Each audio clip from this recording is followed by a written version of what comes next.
Pilot adalah merupakan satu proses di mana badan hukum atau perorangan sebagai debitur yang mempunyai kesulitan keuangan untuk membayar utangnya dan dinyatakan pilot oleh pengadilan, dalam hal ini pengadilan niaga. Sedangkan kepailitan adalah sita umum atas semua kekayaan debitur pilot yang pengurusan dan pemberesannya dilakukan oleh kurator di bawah pengawasan hakim pengawas berdasarkan putusan pengadilan niaga. Saya nontonnya. Terus sekali lagi, pilot adalah merupakan satu proses di mana badan hukum atau perorangan sebagai debitur yang mempunyai kesulitan keuangan untuk membayar hutangnya dan dilakukan pilot oleh pengadilan, dalam hal ini pengadilan. Sedangkan pilotan adalah sita umum atas semua kekayaan debitur pilot yang pengurusan dan pemberesannya dilakukan oleh kurator di bawah pengawasan hakim pengawas berdasarkan putusan pengadilan niaga. Tadi saya sampaikan mengenai badan hukum dan setiap orang.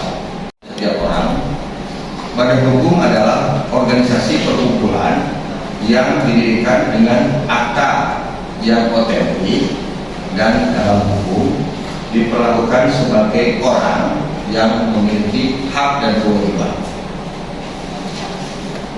Dan apa itu setiap orang? Setiap orang adalah perseorangan atau korporasi, termasuk korporasi dalam imigrasi.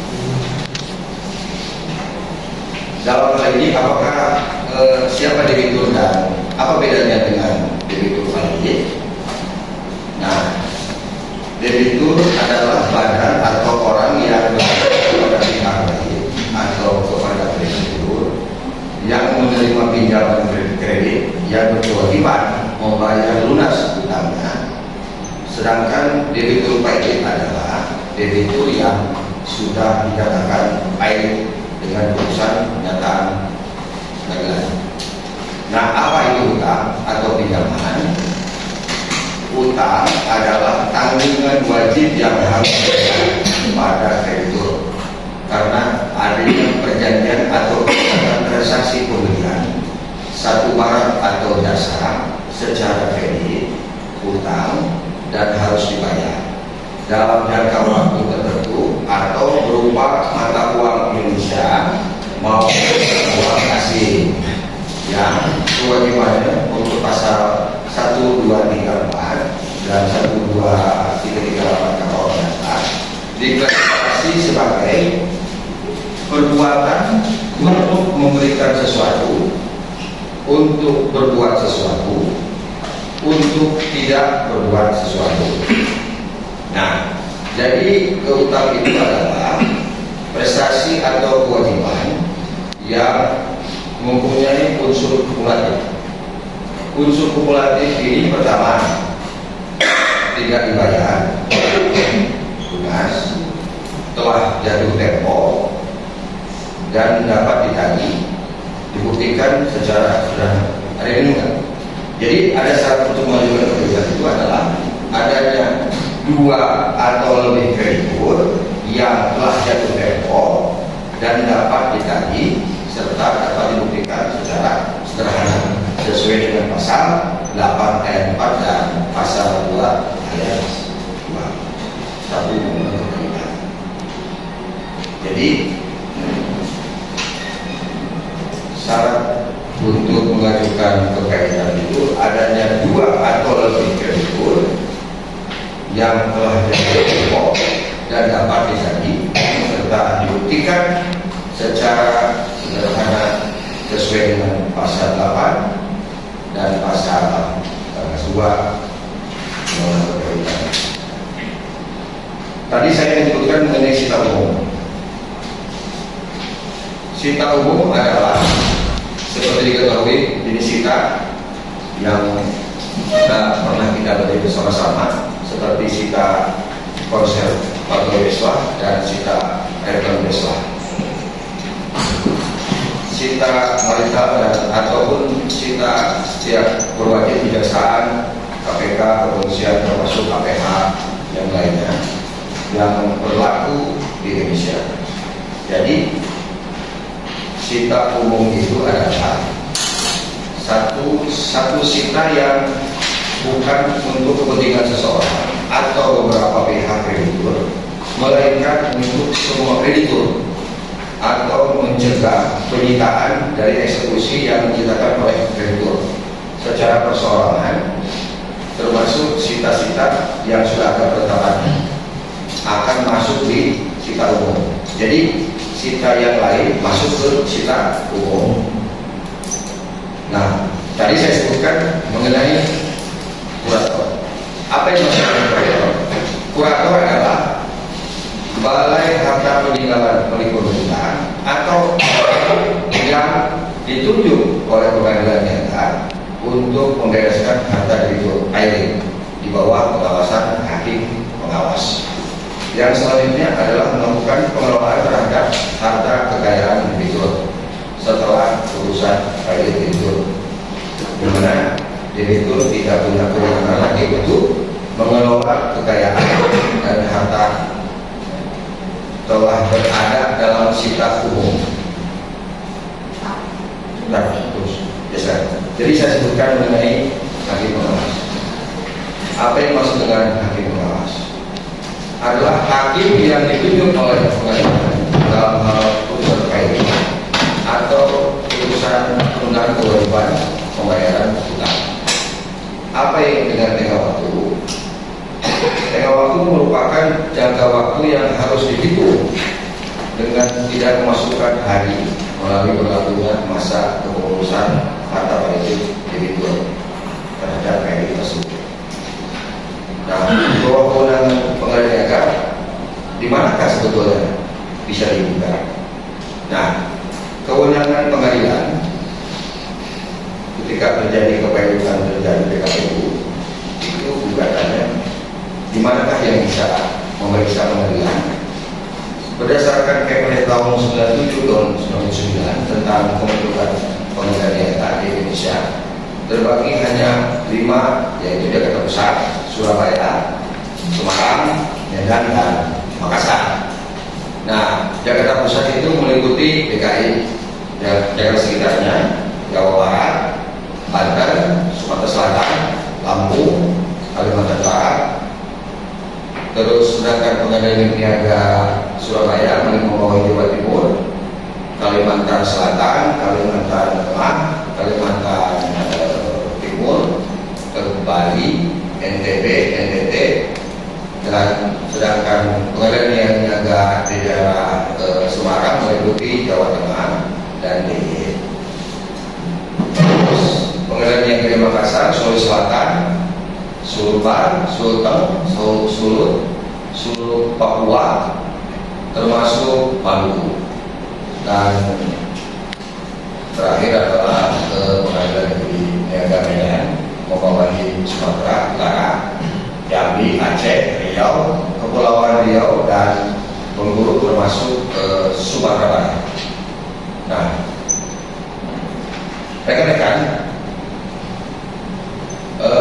sekarang kita masuk pada prinsip dan asas kekreditan.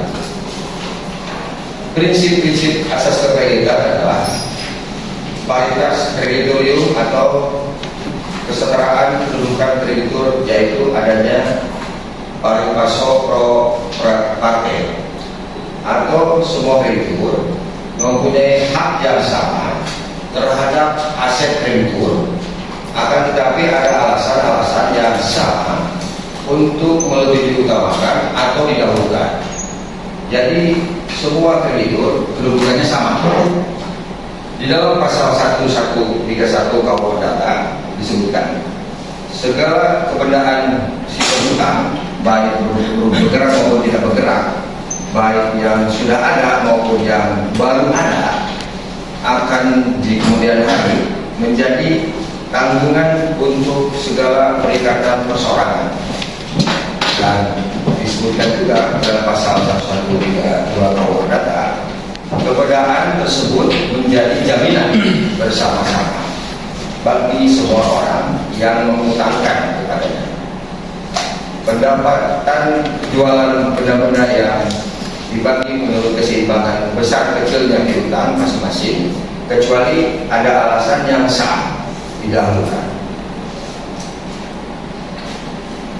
Kita perhatikan jenis-jenis kreditur yang dimaksud yang saya sampaikan tadi, yaitu kreditur preferen pasal 1137, terus selanjutnya kreditur separatis sesuai dengan pasal 1133, dan terakhir adalah kreditur konkuren sesuai dengan pasal 1131.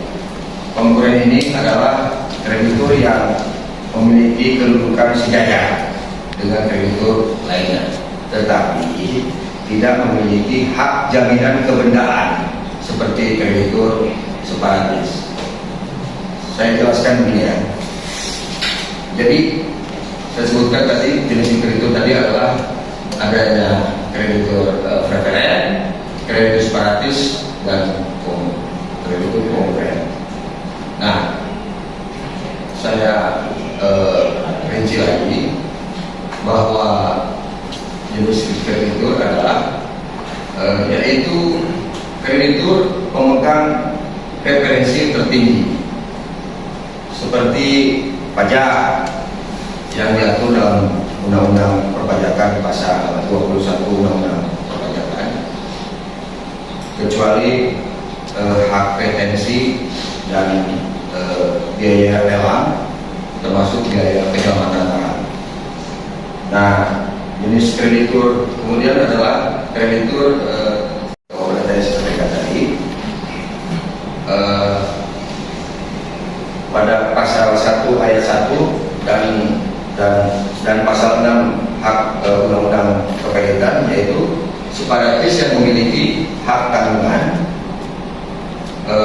Kreditur separatis ini mempunyai hak gadai, mempunyai hak fidusia. Nah, ada lagi yang hampir sejajar dengan separatis adalah kreditur istimewa dengan mengacu kepada pasal 1134, yaitu Undang-Undang Perburuhan ya, nomor 13 tahun 2003 pasal 95 ayat 4, termasuk kreditur yang di bawahnya adalah kreditur umum sesuai dengan pasal 1139. Terhadap penjual yang sudah menyerahkan yang sudah dibayar, itu termasuk kreditur umum. Termasuk penyewa yang tempatnya sudah disewa tapi belum dibayar, itu masuk ke kreditur umum. Ada juga kreditur khusus sesuai dengan pasal 1134 KK. Yang terakhir adalah kedudukannya kreditur konsumen. Nah, konsekuensi dari kekaitan dengan prinsip dasar zero hour rule, debitur demi hukum kehilangan hak untuk menguasai dan mengurus payment. Semua perikatan debitur yang terbit setelah adanya putusan payment tidak lagi dapat dibayar harta payment. Yang ketiga adalah tuntutan mengenai hak atau kewajiban yang menyangkut harta payment harus diajukan kepada kurator. Yang keempat adalah tuntutan hukum yang diajukan oleh debitur dan sedang berjalan selama keperitaan berlangsung atas permohonan tergugat, perkara harus ditanggung untuk kemudian memberi kesempatan kepada kurator untuk mengambil alih perkara dalam jangka waktu yang ditentukan oleh hakim. Jika tidak mengindahkan tergugat, maka berhak perkara termasuk konsekuensi dengan kewajiban. Jadi konsekuensi kewajiban yang nomor 5 adalah gugatan terhadap kreditur akan gugur sejak putusan payung diucapkan. Jadi apabila ada gugatan terhadap kreditur, maka putusan payung inilah yang akan mengambil alih terhadap seluruh das. Dalam hal terdapat perjanjian timbal balik yang belum tahu sebagian yang dipenuhi, pihak berkontrak dapat meminta kepastian dari kurator untuk melanjutkan atau tidak, termasuk jangka waktu yang dibutuhkan.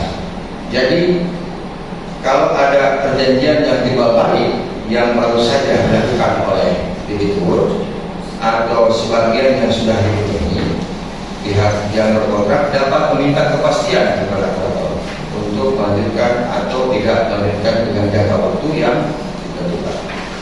Nah, kewajiban selanjutnya adalah kewajiban yang harus menyerahkan barang yang disepakati bahkan yang memerlukan dapat mengajukan diri sebagai kreditur komponen. Semisal bahwa ada beberapa kewajiban yang harus diserahkan barang yang disepakati antara kreditur dengan debitur sebelum adanya putusan payung, maka segera mengajukan ke sebagai kreditur untuk menagih hal-hal yang sudah diserahkan barang tersebut, termasuk kesepakatan uang.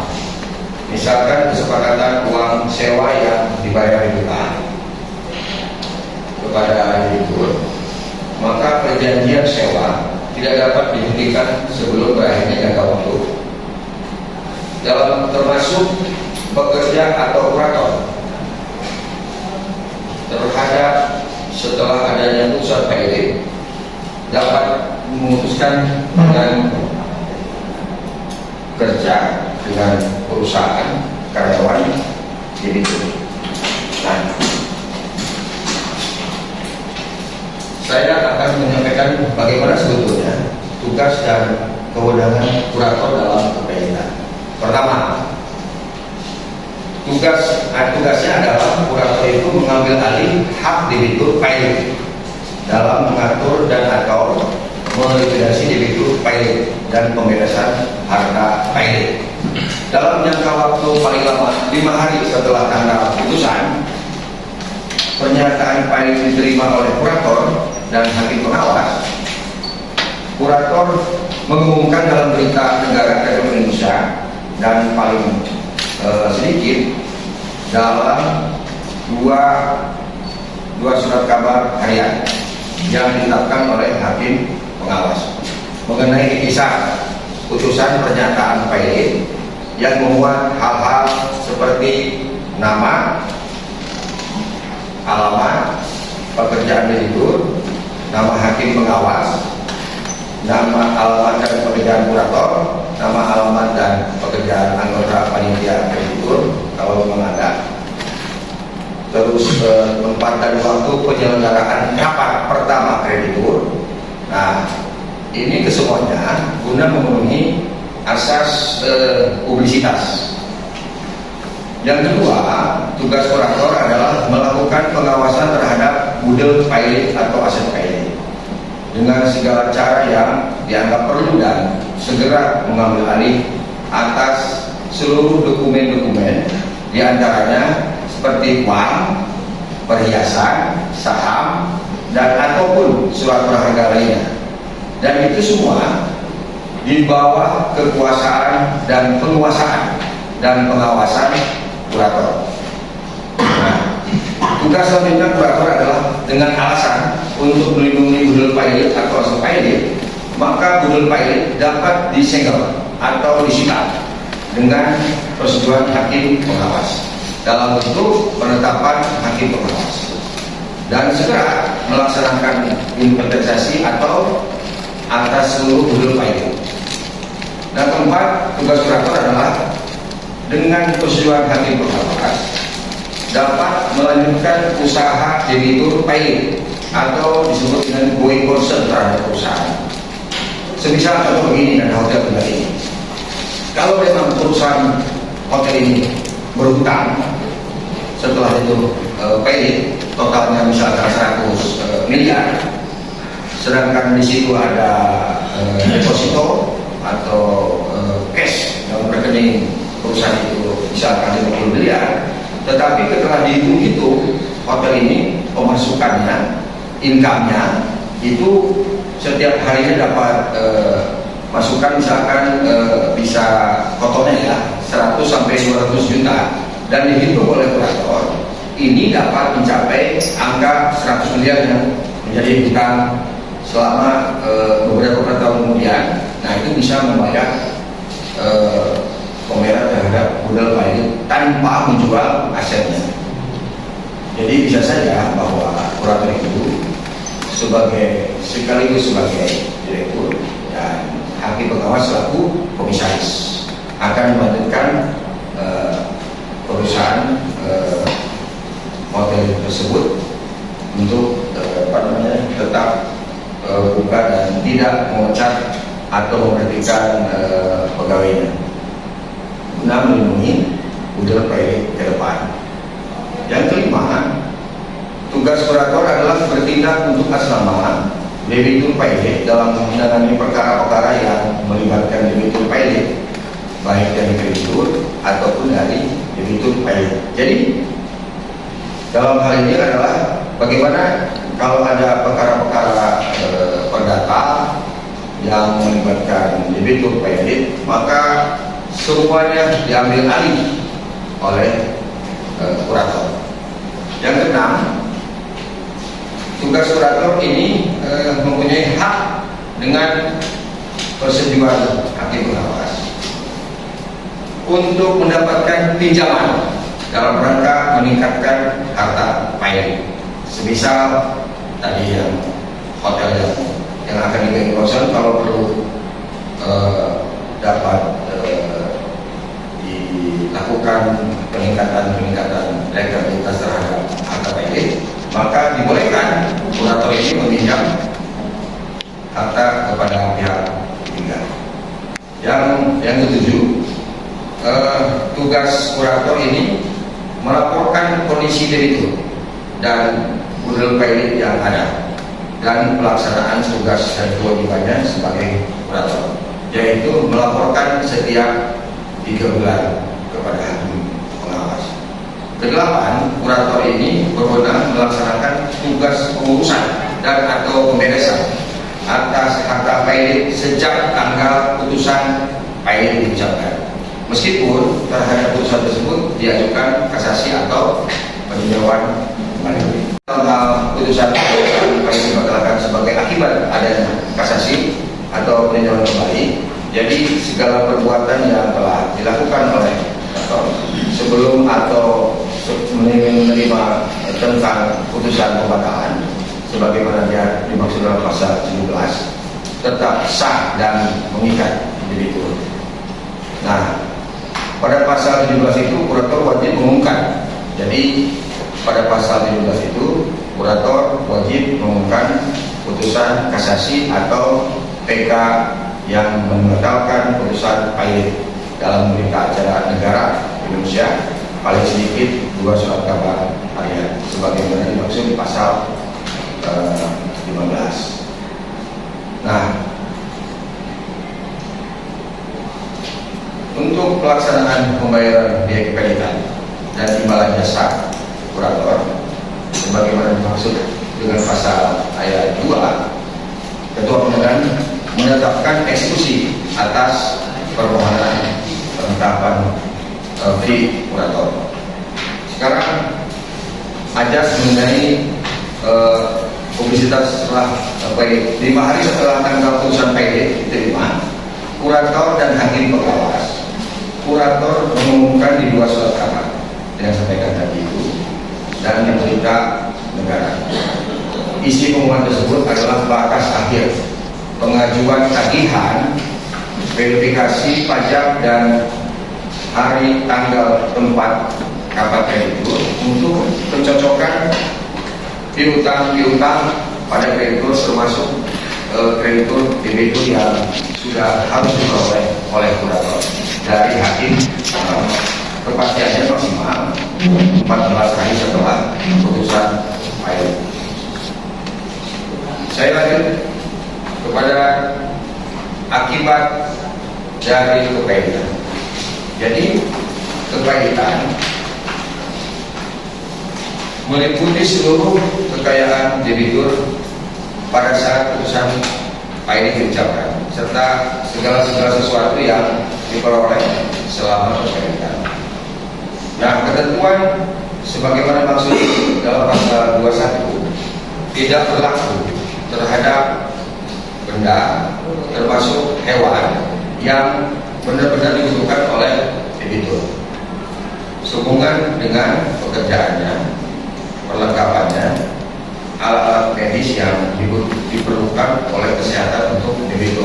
Jadi persoalan-persoalan menyangkut kesehatan debitur itu tidak boleh kita ambil untuk dimasukkan dalam sita budget pilot, termasuk tempat tidur dan perlengkapan yang harus dipenuhi, dan termasuk juga bahan makanan itu disiapkan selama 30 hari bagi debitur dan keluarganya yang terdapat di tempat itu. Nah, hal ini tidak boleh diambil atau disita demi kemanusiaan, tetapi tetap yaitu image-nya bahwa debitur ini sudah jatuh. Jadi pada pasal 24 dijelaskan pertama yaitu debitur dihukum kehilangan haknya untuk menguasai dan mengurus kekayaannya, termasuk dalam harta pilot sejak tanggal putusan pernyataan pilot diucapkan. Kedua, tanggal putusan sebagaimana maksud pada ayat 1 itu dihitung sejak pukul 00 waktu setempat. Jadi kalau putusan pilot jatuh pada hari ini jam 10 hari ini, nanti ketika pukul 00 jam 12 malam pada waktu 00 itu, maka kita bertanggung jawab terhadap budel pilot atau aset pilot debitur.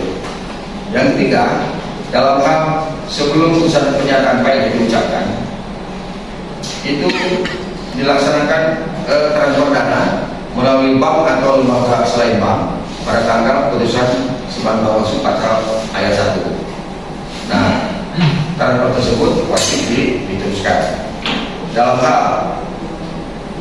hal sebelum putusan pernyataan pilot diucapkan, telah dinyatakan transaksi efek di bursa efek. Kalau ada transaksi efek ya, maka transaksi tersebut wajib diselesaikan. Semua perikatan debitur yang sudah pernyataan pilot tidak lagi dibayar dari harta pilot kecuali perikatan tersebut menguntungkan harta pilot. Jadi kalau ada perikatan yang tidak menguntungkan bagi pilot, maka tidak diteruskan. Tetapi sebaliknya, kalau menguntungkan maka itu harus diteruskan oleh kurator. Nah, tuntutan mengenai hak atau kewajiban yang menyangkut harta pilot harus diajukan kepada kurator. Dalam hal tuntutan sebagai maksud, dan maksud ini adalah ayat 1, diajukan atau diteruskan terhadap debitur pilot, maka apabila tuntutan tersebut mengakibatkan suatu penghukuman terhadap debitur pilot, penghukuman tersebut tidak mempunyai akibat hukum terhadap harta pilot. Jadi kalau ada penghukuman, ada gugatan, ada pidana, ada aset yang disita secara hukum pidana maupun perdata, maka penghukuman tersebut tidak mempunyai akibat hukum terhadap pilot. Jadi sita umum lah, sita inilah yang sama, karena demi keberlangsungan pembayaran kepada kreditur itu. Ini kepentingannya. Jadi semuanya ini kepentingan di situ. Setelah adanya terjualnya harta pilot, selama berlangsungnya kepailitan, tuntutan untuk memperoleh keperluan perikatan dari harta pilot yang ditujukan kepada debitur pilot hanya diajukan mendaftarkan dicocokkan dengan kurator, termasuk dengan kreditur yang nah, pada pasal 33 dalam hal putusan diucapkan penjualan benda milik kreditur baik bergerak maupun tidak bergerak dalam rangka eksekusi sudah sedemikian jauhnya hingga hari penjualan benda sudah ditetapkan, maka dengan izin hakim pengawas, kurator dapat meneruskan penjualan tersebut atas tanggungan harta pilot setelah selesai. Semua tidak ada gugatan, maka kurator atas persetujuan hakim pengawas melakukan penjualan gudel pilot. Nah, ini yang ditunggu-tunggu oleh kurator. Disinilah kelegaan hati, tentunya kurator akan dapat fee sebagai kurator atas hasil penjualan nantinya. Nah, akan saya sampaikan bahwa ada beberapa cara tata cara penjualan pilot, yaitu penjualan secara eceran atau retail melalui lelang umum. Lelang ini butuh penetapan dari hakim pengawas. Nah, lelang ini bisa berkali-kali, maksimal 3 kali. Kalau selama 3 kali budel pilot, aset pilot tidak bisa terjual melalui lelang, maka penjualan bisa di bawah tangan. Dan ini juga butuh penetapan hakim pengawas. Jadi kalau lelang selama 3 kali, misalkan hotel ini 100 miliar, kita lelang dalam kedua 93 miliar, lelang ketiga 90 miliar, tidak laku juga, tidak terjual juga, maka harus dijual di bawah tangan. Tentunya di bawah tangan ini termasuk selera dari kurator ataupun si pemilik yang tidak merugikan dari harta atau budel pilot. Nah, tentunya kalaupun belum terjual, maka bisa menunggu yang saya sampaikan tadi sambil menunggu penjualan, yaitu aktivitas perusahaan pilot dapat diteruskan karena tidak melanggar sesuai dengan pasal 104 dan penjualan di bawah tangan tadi dan termasuk regulasi. Rekan-rekan semua, mungkin itu ya yang saya sampaikan. Mudah-mudahan bisa dicerna. Memang sebetulnya kepailitan ini sedikit rumit.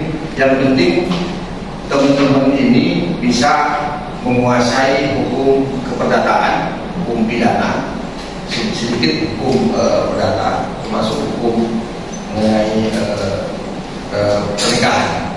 Jadi kesemuanya itu sebetulnya campur aduk dari keseluruhan hukum yang ada. Kalau saya kurator, dulu saya advokat sampai 2014-2015. Setelah itu saya beralih ke kurator. Kalau izin tetap saya masih pagi izin kita lakukan sering beracara, tapi tidak begitu banyak satu hal. Tapi saya sekarang menjadi ingat, tapi saya sekarang sudah menjadi kurator. Tentunya bukan peralihan hak dari menengah ke atasnya juga sama-sama advokat juga pasti menghasilkan banyak juga. Kalau itu berarti genuine yang kita perlukan dan mendapatkan klaim yang bagus. Tapi kalau kita tidak mendapatkan klaim yang bagus atau perkara yang bagus, maka harus segera putar otak. Kenapa? Karena kita di belakang sebanyak awal. Istri kita ya, anak kita ya, keluarga kita. Bukan artinya bahwa kurator itu atas segala-galanya advokat ini juga. Tapi ini profesi yang memang butuh tantangan. Tantangan ini tentunya juga tidak serta-merta mengurus juga dalam menangani hipotek itu. Kadang-kadang kita dilaporkan juga karena begini, kurator itu godaannya banyak. Begini, dalam kebanyakan lebih banyak daging apa lebih banyak tulang dalam satu perusahaan itu yang kita tangani dalam itu hampir 80% itu banyak dagingnya. Misal begini yang saya sampaikan tadi, saya beberapa kali menangani beberapa hotel, menangani beberapa isu di Bali. Itu kadang-kadang mereka meninggalkan diletakkan begitu saja dalam apa namanya uang ya. Itu kadang-kadang mampu itu lebih dari 5 sampai 10 ribu. Dan kita kadang-kadang tergoda ini pakai itu belanja itu lupa. Nah, bisa kurator itu melakukan kalau sudah tukang mereka bisa dipertanggungjawabkan. Dan itu adalah mengenai pengurusan terhadap duit. Misal duit lah yang tadi saya katakan tadi, karena kita nggak punya uang 0 rupiah, misalkan kurator modal 0 rupiah, itu bisa dipakai untuk apa? Untuk tidak pesawat, untuk tidak kereta, bensin dan lain-lain yang bisa juga. Tapi kalau sudah beli sepatu Vuitton, sepatu Gucci, sepatu Adidas yang sekarang teman-teman yang apa milenial yang trendy, ya kalau nanti teman-teman sudah jadi kurator, ya mohon dan kami harapkan untuk menahan diri. Karena apa? Kurator insya Allah tidak akan minim menghasilkan. Saya sampaikan tadi di dalam bekas saya uang itu kadang-kadang 5 sampai 10 miliar. Nah, belum nanti hasil penjualan. Penjualan itu kadang-kadang itu lebih dari institusi kita. Kadang-kadang kita tidak sesuai dengan harapan kita. Malah lebih. Misalkan gini, misalkan ada hotel di Lombok misalkan, kayak kemarin, bukan saya, teman saya, itu kemarin jual 25. Dalam di bawah tangan karena tidak laku dengan kopi. Ternyata ada orang dalam di bawah tangan dia 105 jadinya. Ini bunyi berapa? Hampir 30. Nah, dari situ saja itu bisa mendapatkan keuntungan dari 30 asal saya bilang tadi suara dari pembeli sama kurator. Bisa saja yang 30 ini tidak dimasukkan karena misalkan hutangnya itu 50 miliar sedangkan si hotel harus 105 miliar itu dapat menyampaikan bahwa karena lewat di bawah tangan itu sesuai dengan kesepakatan bersama antara si pembeli kesalahan 75 miliar, maka itu 75 miliar yang sisanya ya kita terima kasih berbalik sama Allah gitu. Karena itu adalah rezeki itu teman saya bukan saya.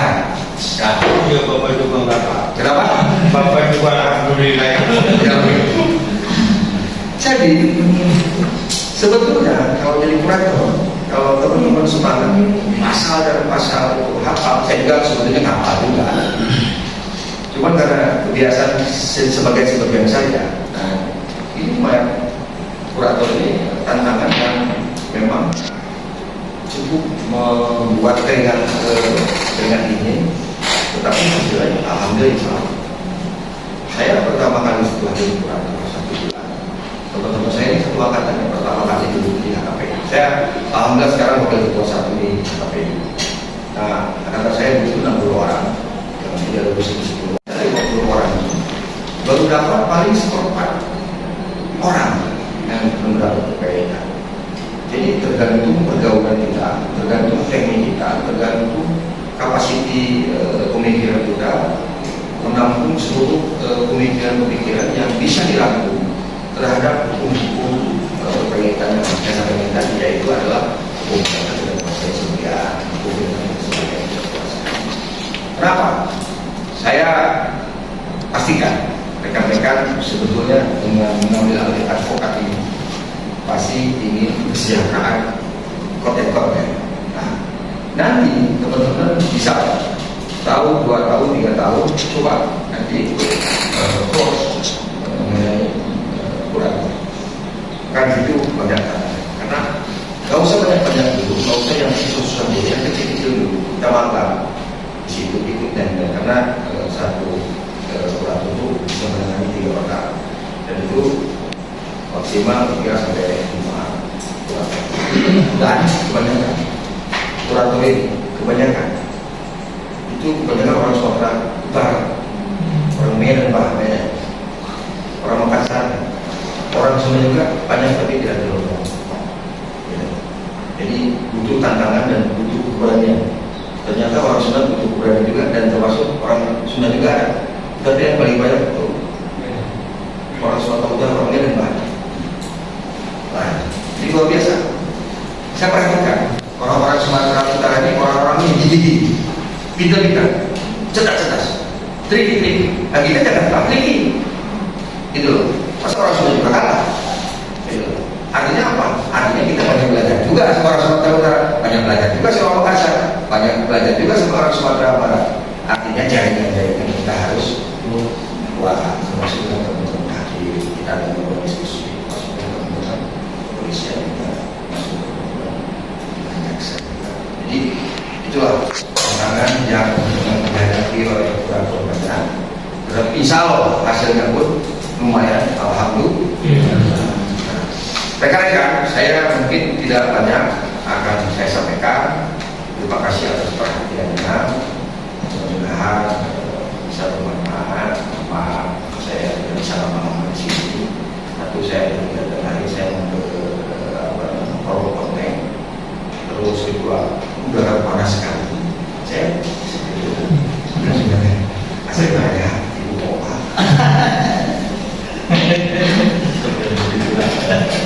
Tapi apa? Nanti mungkin saya sampaikan ke Pak Herman Dulani mengenai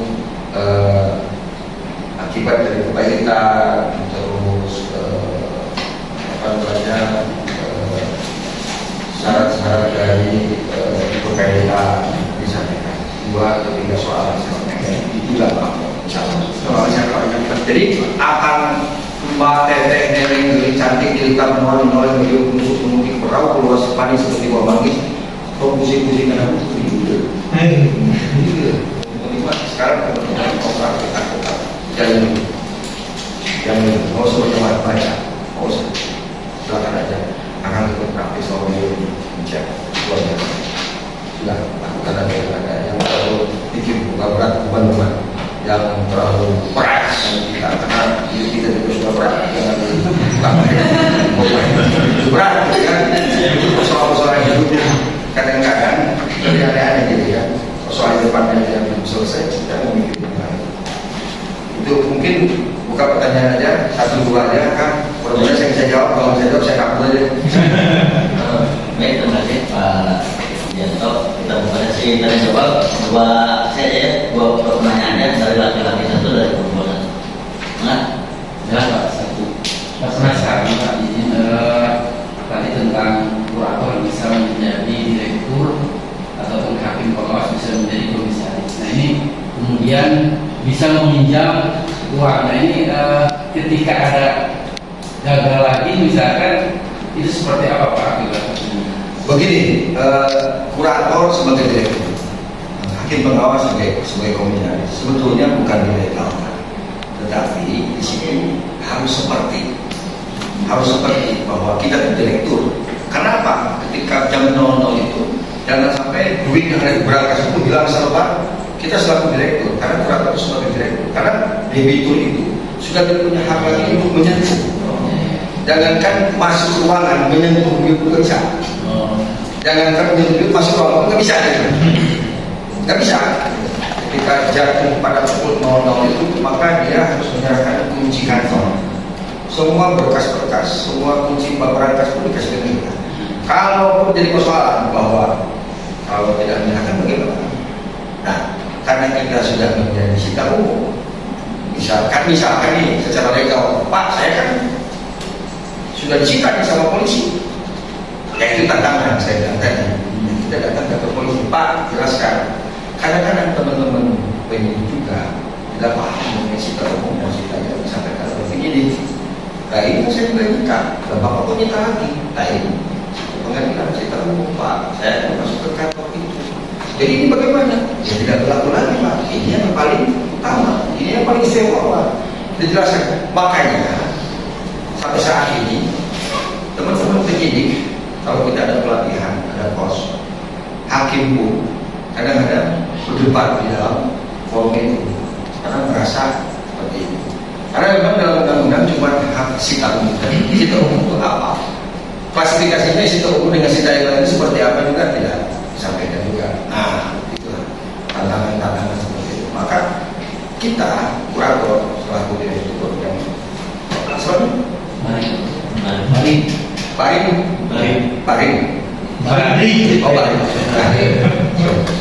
Nah, ketika sampaikan itu, maka kita sampaikan, misalkan ini disita oleh polisi, kita sampaikan kepada polisi. Begini kita mau kita sampaikan ke atas. Butuh biaya, ya itu relatif. Butuh relasi, ya itu relatif. Untuk pintaran, ya itu relatif. Untuk kecerdasan, ya itu relatif. Untuk triki, ya itu relatif. Untuk upaya, ya kadang-kadang perlu juga. Kadang-kadang muslim juga, kadang-kadang Islami juga. Nah itulah, makanya disebut dengan direktur. Karena memang tanggung jawab seluruh harta baik, aset-aset baik, mulai dari duit, kursi, meja, rumah direktur, semuanya yang ada dalam akte itu adalah milik sementara kurator yang nantinya akan dijual, yaitu melalui lelang. Kalau lelang selama 3 kali tidak terjual, maka harus berubah di tangan. Itu yang membedakan kurator. Ini banyak kan? Bisa nggak masuk sanasi? Nah, kenapa disebut dengan komisaris? Ya memang benar, seluruh kebijakan-kebijakan kita itu harus melalui penetapan hakim pengawas. Siapa hakim pengawas? Hakim pengawas itu hakim yang ditunjuk oleh majelis hakim dalam majelis kepailutan. Misalkan Pak izin Pak siapa tadi? Abu Bakar. Nah, misalkan Pak Angga itu ketua majelis, maka menunjuk Pak Ari sebagai hakim pengawas, tetapi sebagai hakim. Nah, di dalam gugatan itu sama. Kita sebelum putus itu gugatan itu sudah masuk nama-nama kita, misalkan yang Pak Ocek, gitu kan? Ari, Ucup, Ecep, gitu kan? Nah, susah. Jadi kalau ada orang bang, kayak bangunan, kursi orang, kadang-kadang banyak juga. Karena pulang tidak juga. Tergantung kita juga mengelola. Gitu. Ya, jadi kita selaku direktur adalah kita bertanggung jawab. Gitu. Beda dengan PKPU. Kalau PKPU kita sebelumnya tantangannya ada dilaporkan kita seolah-olah yang diberangkas itu tadinya 5 sampai 10 miliar, katanya sebetulnya tuh 70 miliar. Bisa jadi, nggak apa-apa, jangan saja. Gitu. Makanya segera pada pukul 00 itu kita tongkrongin itu, tongkrong urusan itu masuk segera. Kalau perlu kita bawa polisi, kita bantuan. Kalau bisa hotel,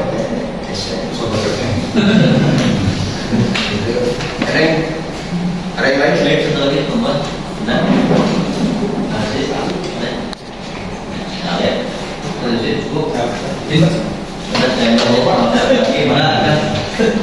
Jadi Pak, kalau saya bisa Pak, mau tanya, kalau misalkan itu setelah dibawa kayak tadi Pak, Akan lulusan baru, akan lulusan baru. saya lagi Pak, Oh iya, saya gini ya, saya ini dokter Ana ya.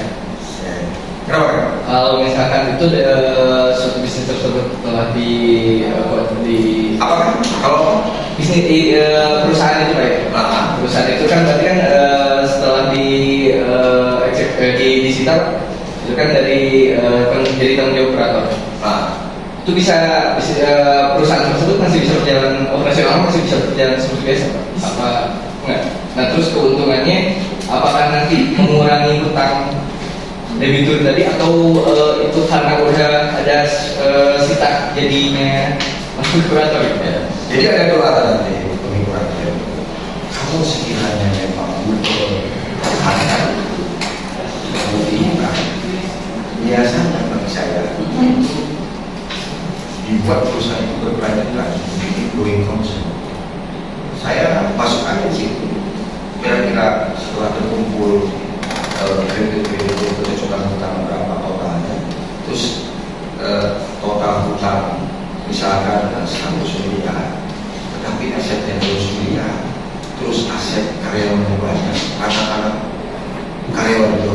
kasihan gitu kan. Nah dihitung itu maka kita melibatkan akuntan, pulang nyawa, pulang gaya, mentang-mentang kurator, advokat lainnya, terus berbeda. Jadi dia harus potol banyak kan, itu dihitung dulu.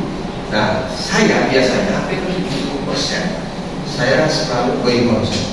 Kebanyakan saya di hotel, ambil khusus villa dan lain-lain. Nah kelihatannya kalau tingkat okupansinya itu di atas rata-rata 90%. Tahu kan okupansi itu, yaitu tingkat orang yang masuk di kamar itu, ya menginap di situ. Nah kalau tingkat okupansi cuma di bawah 3%, ya lanjut langsung aja kita sama hakim pengawas, Pak.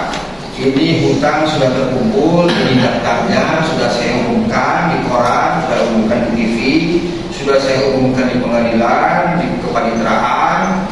Nah ini daftarnya, karena hutangnya banyak 70 miliar, sedangkan asetnya cuma 20 miliar. Ini kita jual aja Pak. Nah kenapa? Ya nggak ada, ya mau jual aja Pak. Nah tetapi kita harus lihat dulu di sini kan. Ini harus potong dulu uang bank, ada HT di sini, ada fidusia, ada gade, ada lain. Ini yang paling utama nih sama ini.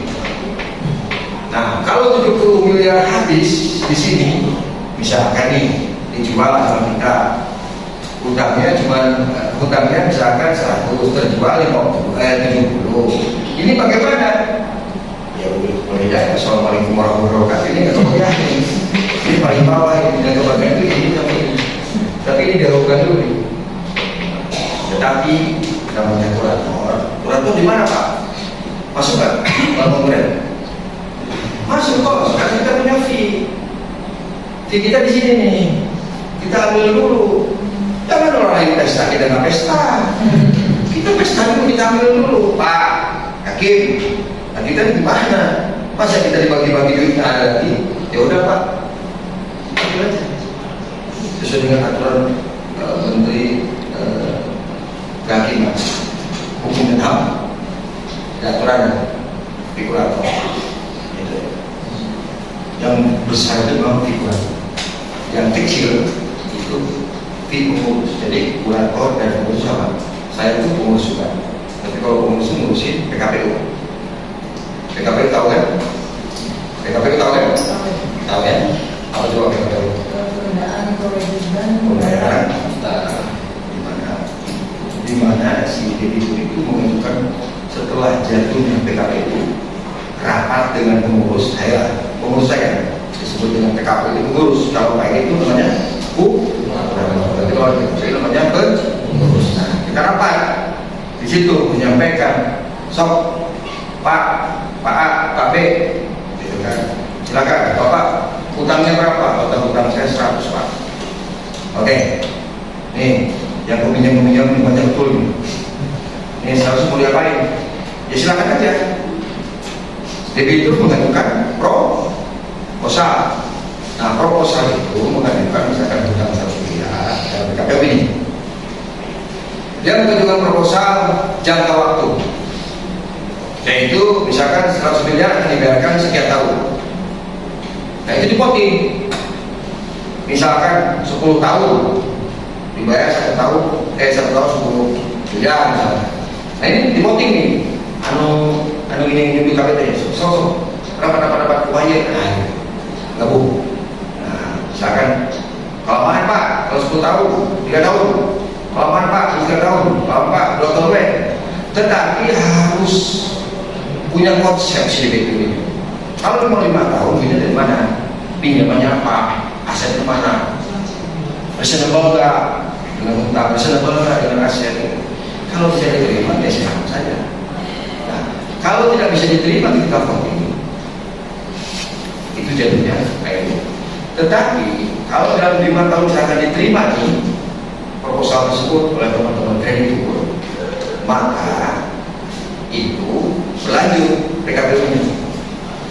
Ya, PKPU-nya berlanjut. Tetapi kalau 5 tahun, 6 tahun, 5 tahun lancar, 4 tahun lancar, ke 5 tahun tidak lancar, maka itu jatuh kayak macam-macam. Terus bayaran setiap tahun gitu, setiap bulan misalnya selama 4 tahun. lebih baik diambil kurator baru lagi. Silakan. Jadi harus melibatkan seluruh ahli ekonomi. Jadi gitu kan, ya.